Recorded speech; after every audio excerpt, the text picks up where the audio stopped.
Hello, and welcome to another edition of Medicare Simplified with your host, Dave Miller. Hello, everyone. Welcome to another edition of Medicare Simplified. Now, a brief recap. If you have an HSA and you're going to work past 65, do not apply for Part A. You lose your tax benefit. You can't contribute, neither can your employer.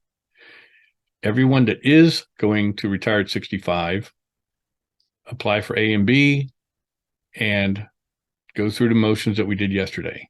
If you're going to stay working and drop your employer coverage, apply for A and B and continue on. Now, you'll need a letter of creditable coverage. I have one in the Knowledge Center of my website. Feel free to download them. You'll need one for you and one for your spouse. The HR department, benefits administrator, will fill them out. They're more than well versed in it.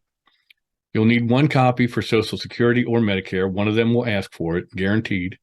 And then when you sign up for a Medigap or Medicare Advantage plan, you'll need a copy for them. This is to avoid penalties and all this other stuff that you don't want to deal with. You'll learn about that when I do the edition on penalty box. They're lifetime penalties, folks, and they're not to be sneezed at.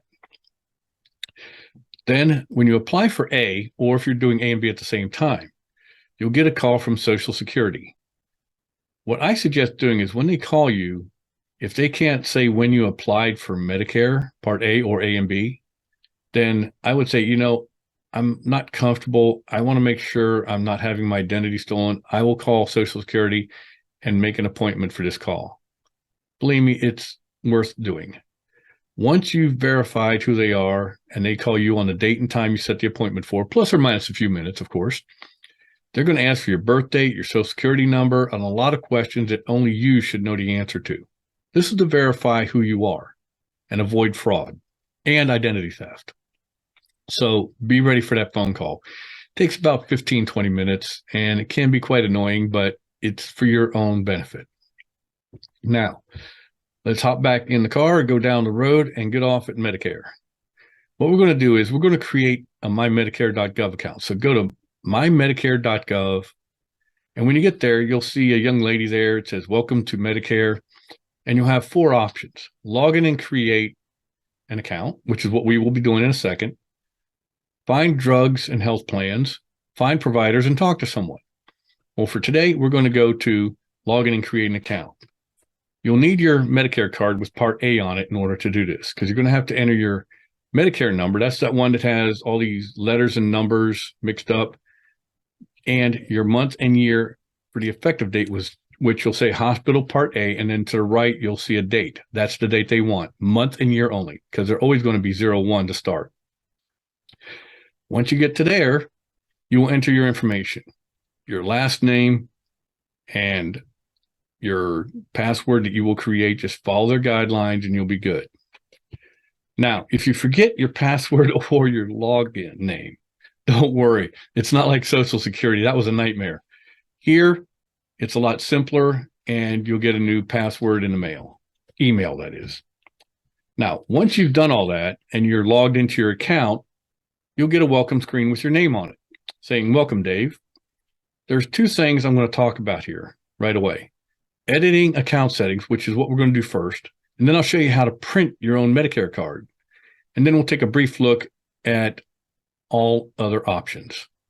So let's click on Edit My Account Settings. The reason I say this is because there's some important information here you need to set up, just in case something happens and you're not able to get all your information medical-wise to the people that need it. When you get to account settings, you'll see update my name and address in case, because let's face it, some people do get married late in life. And then also get my Medicare card, which we'll discuss in a few minutes. But then my representatives. This is the part I'm talking about. So click on Manage My Representatives. When you click on that, you'll see a green button that says Add a Representative. Now, you can add more than one, and I highly suggest you have at least two. Of course, your spouse would be one of them. And then the other one would be your son, your daughter, or if you want three, you can have as many as you want, but always have someone that can be there for you in an instant, regardless of where you are. Because if for some reason they need extra information that only Medicare has, those people on the list are going to be the only ones that can get it. If they're not on the list, Medicare will not give it to them, and they will have to prove who they are. So go ahead and click on add a representative and do this over and over until you have the number of representatives you're comfortable with on there. And you'll see it's some pretty basic information, name, address, zip code, and all that sort of thing. So it's not like it's asking for a lot of detail on your representatives. And also relationship, husband, son, daughter, close friend, etc. Now, once you've completed that, let's go back to the welcome screen and click on Get My Medicare Card. When you click on that, you're going to have to verify your password. That's just a security measure. And then once you do that, it'll pop up to a screen with your Medicare card right there. It'll say you can print your card or you can order an original from Medicare, in which case it'll come in the regular mail. So if you need one quick, print it off, and then later go ahead and order a new one if you want to have the official card. Pretty simple, easy, and painless. And it beats the old way of having to call Medicare. We won't go there. We already know that's a nightmare and waiting online. We'll just leave that alone. Now, let's go back to the welcome screen and click on Show All Other Options. Here, there are so many things you can do. This is why I really like this website. It's invaluable to us. I mean, you can get a summary of your notices electronically, check your deductible if you're on a Medigap plan, look at claims, plan details, find drugs, doctors, pay your premium if you're paying for your Part B out of pocket. There's just so many things here. You can go in again and edit your account settings, manage your representatives, get your Medicare card, download your data. Interesting feature. I've never tried it. And then also open My Connected Apps and update your health information. This website is phenomenal. It's the best thing Medicare has done for us in a long time as far as being able to access information and just get things quickly. I don't know how many times I've gone to a client's house. They had the old Medicare card, which had their social number or someone's social number and then the letter after it. Some of you may remember those. Well, those cards are worthless. So if you have one, shred it and then burn the shreddings. I'm serious, because it's worthless. If you have one of the new ones, this is the one you want to hang on to, because that is the one I will need if I come to your house, or a broker or an agent. But also, if you lost it, like I said, with this account, print one every day of the week. You've got it right there when you need it. That's the beautiful thing about this account. So if you never use this account for anything other than creating a new Medicare card for yourself and designating representatives, that alone is worth its weight in gold. Everybody should get one. And you can't do one for husband and wife. These are individual, just like Medicare. It's individually based.